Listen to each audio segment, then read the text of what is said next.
So let's take a look at the guided practice, and I apologize that it looks a little bit different from yours, but it still has the same information. So in looking at the first one, a recipe that yields 12 cups of pudding calls for 28 ounces of milk. This is known information. I have gone ahead and I have filled it into my chart with number of cups of pudding and ounces of milk. We're then asked how many ounces of milk do you need to make 18 cups of pudding. So I went ahead and filled in the 18 cups as well in my chart. So I go to look at the relationship between 12 and 28, and I realize 12 and 28 don't have a really nice relationship.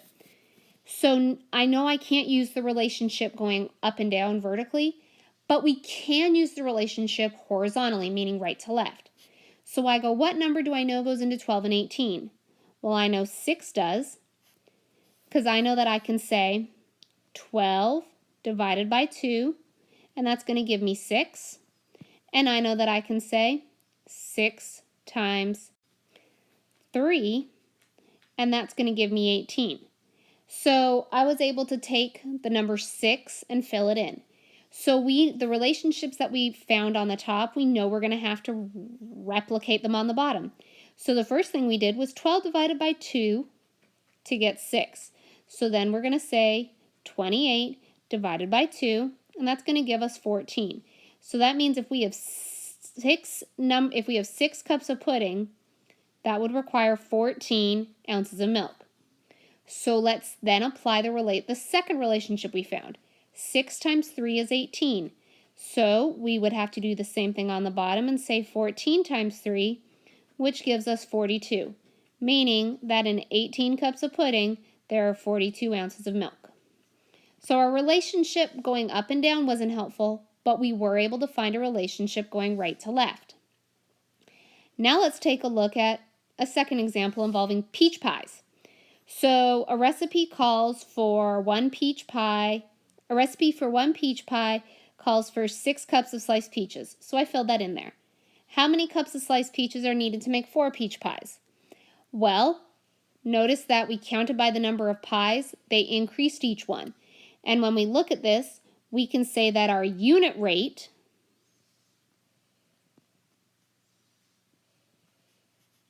of 1 pie needs 6 cups of peaches.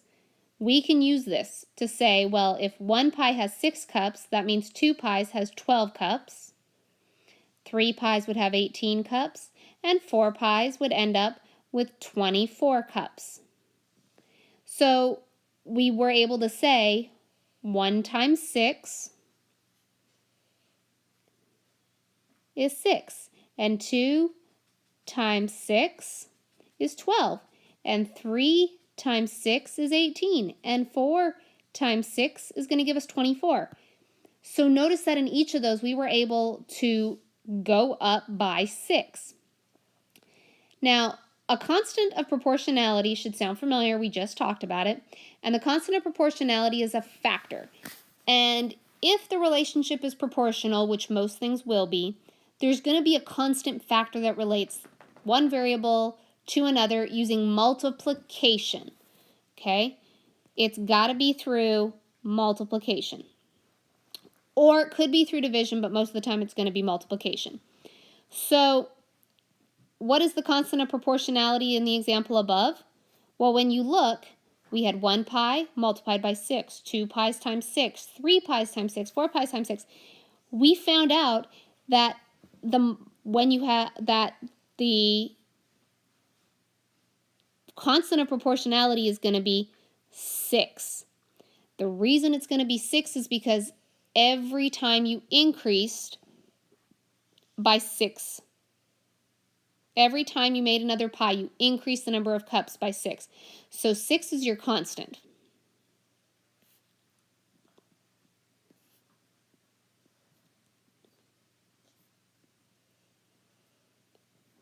So the next one asks us, can you write an equation that relates pies and peaches, where S is going to be the number of pies and P is going to be the number of peaches?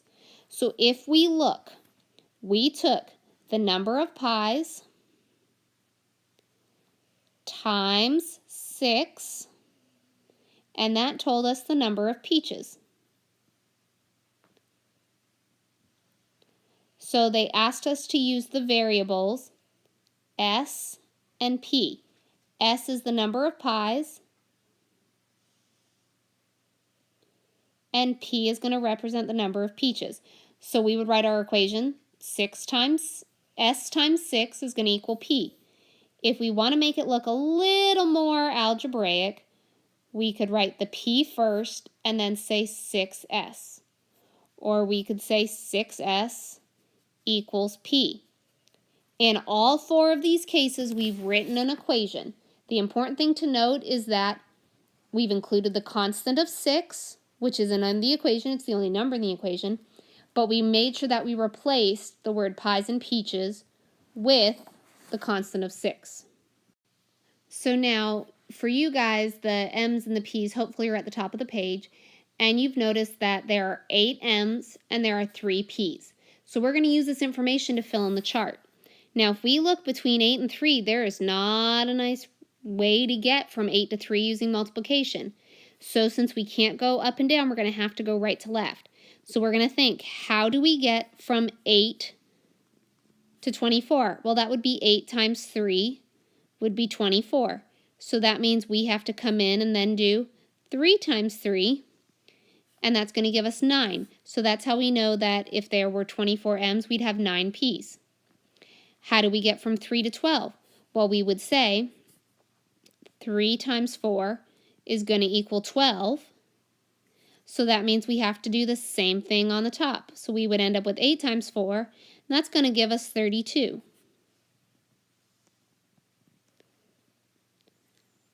For the next one, we would say 8 times 5 would equal 40.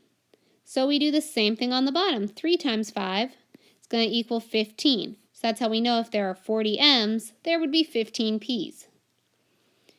And for the last one, how do you get from 3 to 60? Well, that's 3 times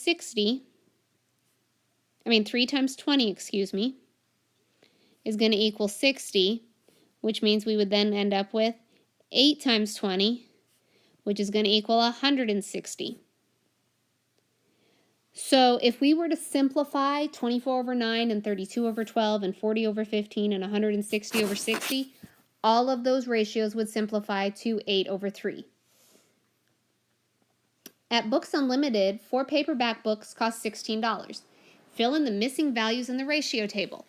So let's take a look at this. How do we get from 4 to 16?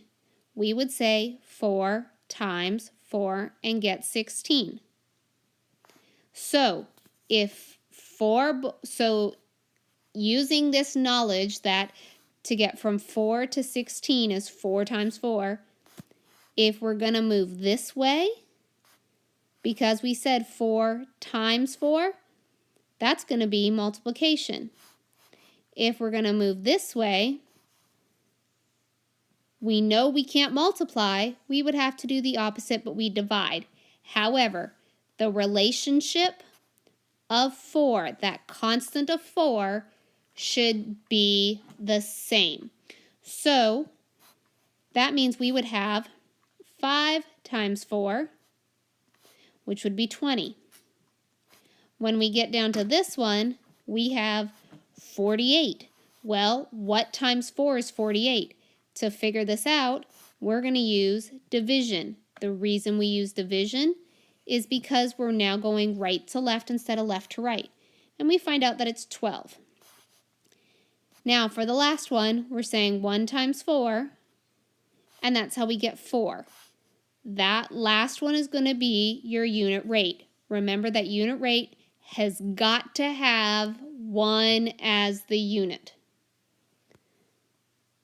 So when we look at this, we are asked, what's our constant? So what's that number that kept coming up? 4. 4 is your constant. So now we are asked to write an equation. So let's go through the process the way we did on the last one. We took the number of books times 4, and that gave us the cost. If we put it in words first, it's going to make it a lot easier when we go to write it with variables. So the number of books was N, times 4, and that equals the cost, which is C. And we know if we want to write it a little more algebraically, we can write C equals 4n, or 4n equals C. Again, all of these are acceptable as long as you have written it with the variables that they asked, because in the question it says, can you write an equation to represent the cost C of any number of books n? So we have to use the variables C and n. Narns and Boble. Yes, we are not going to copyright any names with this. So Narns and Boble is a bookstore, and they sell 8 books for $48, and we're going to fill in the missing information. So to get from 8 to 48, we want to know, what are we going to multiply by? So if we're going to move this way, we know we're going to multiply, and if we move this way, we know we're going to divide. Again, just look at the numbers. Smaller number 8 up to larger number 48. Larger numbers on the right, so that means it has to multiply. And when we go the other way, we know we're going to have to do the opposite operation. So to get from 8 to 48, we would end up saying 8 times 6.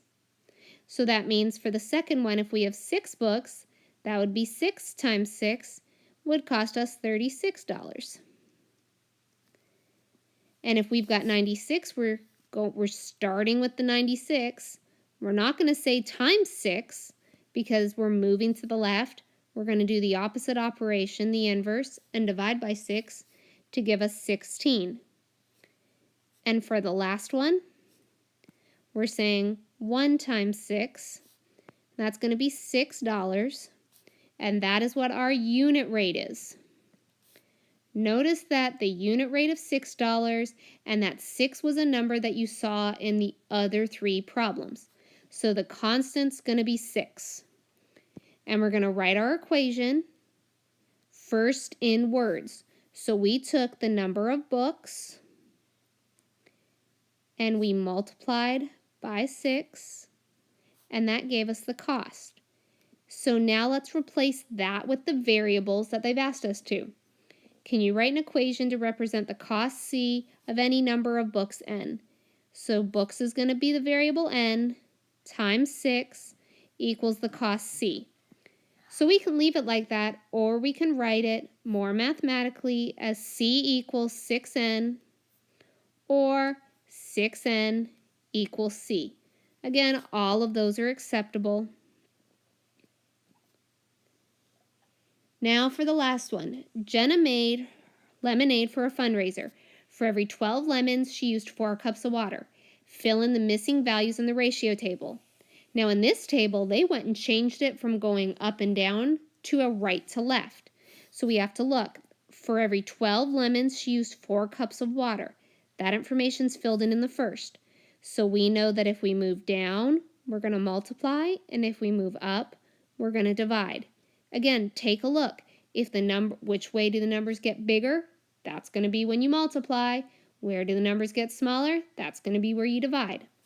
So we said 4 times 3 is how we get 12. And then we'd say 24 times 3, because we're moving down, gives us 72. Now for 24, we're not moving down, we're moving up. So we would say 24 divided by 3 is going to give us 8. And then 10, we're moving down, times 3 would give us 30. And for the last one, we're moving up, so we're going to divide. 3 divided by 3 is going to give us 1. There's your unit rate. And the nice part about the unit rate is it automatically gives you that constant. So when we look, we see what was the number that we saw constantly. Or when one of the values is 1, what's the other number? The answer is 3. So now we are asked to write an equation. So let's first go ahead and write it using words. We took the amount of water, we multiplied by 3, and that told us how many lemons that Jenna was going to need for her lemonade. So what variables did they ask? Can you write an equation to represent the number of lemons, L, for any number of cups of water? So we may want to use a capital L just so that it doesn't look like a 1. So water is W times 3 equals L. But if we want to make it look more mathematical or a little more algebraic, again, W times 3 equals L, totally fine. But we could write it as L equals 3W or 3W equals L.